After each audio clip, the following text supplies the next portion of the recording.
শুরুতেই এই মুহূর্তের গুরুত্বপূর্ণ যে খবরের দিকে নজর রাখবো, সন্দেশখালীতে লাগাতার বিক্ষোভ, উত্তপ্ত পরিস্থিতি। সন্দেশখালী যাওয়ার পথে বিক্ষোভের মুখে রাজ্যপাল। 100 দিনের বকেয়ার দাবিতে রাস্তা অবরুদ্ধ করে এবং রাজ্যপালের কনভয়ে আটকে বিক্ষোভের অভিযোগ। সন্দেশখালী যাওয়ার পথে মিনাখায় আটকে যায় রাজ্যপালের কনভয়।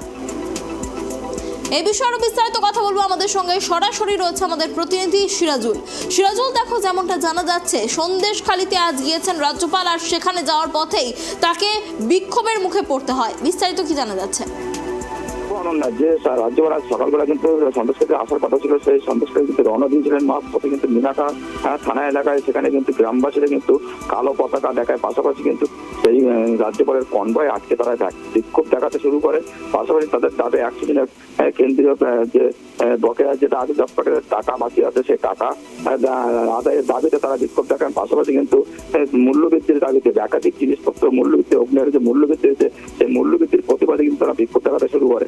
পাশাপাশি কিছুক্ষণ আটকে থাকার পরে রাজ্যপাল সেখান থেকে কিন্তু সন্দেশখালীতে পৌঁছায়। সেখানে সন্দেশখালী পৌঁছানোর আগে সেখানেও কিন্তু তাকে কালো পতাকা দেখা যায়। অর্থাৎ শেখ শাহজাহানের বাড়ির সামনে আকন্দিপাড়া এলাকায় সেখানে কিন্তু কালো পতাকা দেখানো হয় এবং বিক্ষোভ দেখানো হয় ব্যানার হাতে করে নিয়ে। তাদেরও দাবি 100 দিনের বকেয়া টাকা মেটাতে হবে, এই নিয়ে কিন্তু বিক্ষোভ দেখাতে শুরু করে। পাশাপাশি রাজ্যপাল এই মুহূর্তে কিন্তু সন্দেশখালীতে পৌঁছে গেছে। পাশাপাশি কিন্তু সন্দেশখালী যে ঘটনা, যে নিরাপদ সর্দার বাম তৃণমূল সিপিএম এর যে প্রাক্তন বিধায়ক নিরাপদ সর্দার, তাকে কিন্তু গতকাল রাত্রেবেলা কলকাতাতে যেতে তাকে গ্রেফতার করা হয়েছিল। সেখান থেকে কিন্তু বসিরহাট থানাতে নিয়ে আসা হয়েছে। আজ সকালে তাকে বসিরহাট থানা থেকে বার করে কিন্তু মেডিকেল করানো নিয়ে গেছে। ওখান থেকে মেডিকেল করানোর পরে কিন্তু তাকে বসিরহাট মহকুমা আদালতে তোলা হবে।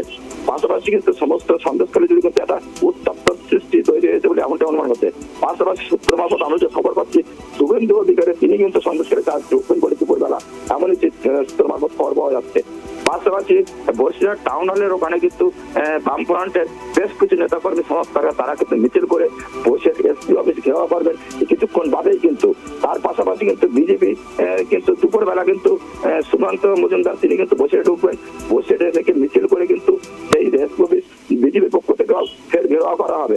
অর্থাৎ বামফ্রন্টের পক্ষ থেকে এসপি অফিস ঘেরাও করা হবে, পাশাপাশি কিন্তু বিজেপির পক্ষ থেকে এসপি অফিস ঘেরাও করা হবে। অর্থাৎ কিন্তু বসিরহাটেও কিন্তু উত্তেজনা, চাঞ্চল্য সৃষ্টি হয়েছে গোটা এই সন্দেশখালী ঘটনা নিয়ে। পাশাপাশি সন্দেশখালী কিন্তু এখন থমথমে পরিবেশ, যেহেতু রাজ্যপাল যাচ্ছে। কিন্তু এরপরে শুভেন্দু অধিকারী ঢোকার পরে যে সন্দেশখালী কি চিত্র দেখা যাবে সেটা কিন্তু সবাই বলবে। সেই দিকে তাকিয়ে থাকবে আমাদের ক্যামেরা। অনন্যা, অনেক ধন্যবাদ সিরাজুল আমাদের সঙ্গে থাকার জন্য।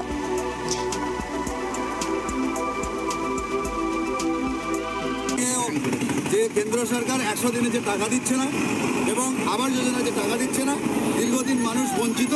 তার জন্য আমরা রাজ্যপালকে জানাবার জন্য আমরা আজকে পদে নেমেছি। রাস্তা অবরোধ করলেন? রাস্তা অবরোধ করলাম।